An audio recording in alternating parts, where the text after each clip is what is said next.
The Importance of Being Earnest by Oscar Wilde. Lady Bracknell interviews Jack Worthing.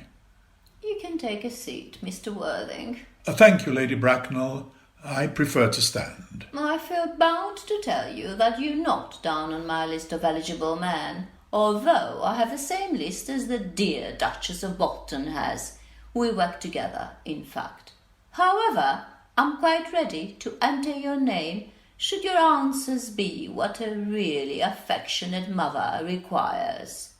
Do you smoke? Well, yes, I must admit I smoke. I'm glad to hear it. A man should always have an occupation of some kind. There are far too many idle men in London as it is. Now, your education. I have always been of the opinion that a man who desires to get married should know either everything or nothing. Which do you know? I know nothing, Lady Bracknell. I am pleased to hear it. I do not approve of anything that tampers with natural ignorance. Ignorance is like a delicate exotic fruit. Touch it, and the bloom is gone. The whole theory of modern education is radically unsound. Fortunately, in England, at any rate, education produces no effect whatsoever. If it did, it would prove a serious danger to the upper classes and probably lead to acts of violence in Grosvenor Square. What is your income? Between 7,000 and 8,000 a year. In land or in investments? In investments, chiefly. That is satisfactory. Between the duties expected of one during one's lifetime and the duties exacted from one after one's death, land has ceased to be either a profit or a pleasure. It gives one position and prevents one from keeping it up. That's all that can be said about land. I have a country house with some land, of course, attached to it, about 1,500 acres, I believe, but I don't depend on that for my real income. In fact, as far as I can make out, the poachers are the only people who make anything out of it. A country house? How many bedrooms? Well, that point can be cleared up afterwards. You have a townhouse, I hope? A girl with a simple, unspoiled nature like Gwendolen could hardly be expected to reside in the country. Well, I own a house in Belgrave Square, but it is let by the year to Lady Bloxham. Of course, I can get it back whenever I like at 6 months' notice. Lady Bloxham? I don't know her. Oh, she goes about very little. She's considerably advanced in years. No, nowadays that is no guarantee of respectability of character. What number in Belgrave Square? 149. The unfashionable side. I thought there was something. However, that could easily be altered. Do you mean the fashion or the side? Both, if necessary, I presume. What are your politics? Well, I'm afraid I really have none. I'm a liberal. No, they count as Tories. They dine with us, or come in the evening at any rate. Now, to minor matters. Are your parents living?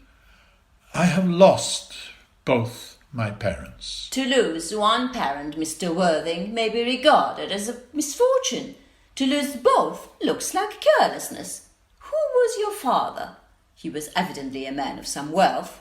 Was he born in what the radical papers call the purple of commerce, or did he rise from the ranks of the aristocracy? I'm afraid I really don't know. The fact is, Lady Bracknell, I said I had lost my parents.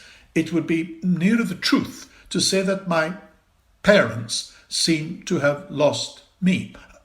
I don't actually know who I am by birth. I was found. Found? The late Mr. Thomas Cardew, an old gentleman of a very charitable and kindly disposition, found me and gave me the name of Worthing because he happened to have a first-class ticket for Worthing in his pocket at the time. Worthing is a place in Sussex. It is a seaside resort. Where did the charitable gentleman who had a first-class ticket for this seaside resort find you? In a handbag. A handbag? Yes, Lady Bracknell, I was in a handbag, a somewhat large black leather handbag with handles to it. An ordinary handbag, in fact. In what locality did this Mr. James or Thomas Cardew come across this ordinary handbag? In the cloakroom at Victoria Station. It was given to him in mistake for his own. The cloakroom at Victoria Station? Yes, the Brighton line. The line is immaterial, Mr. Worthing. I confess I feel somewhat bewildered by what you have just told me. To be born, or at any rate bred in a handbag, whether it had handles or not, seems to me to display a contempt for the ordinary decencies of family life that reminds one of the worst excesses of the French Revolution.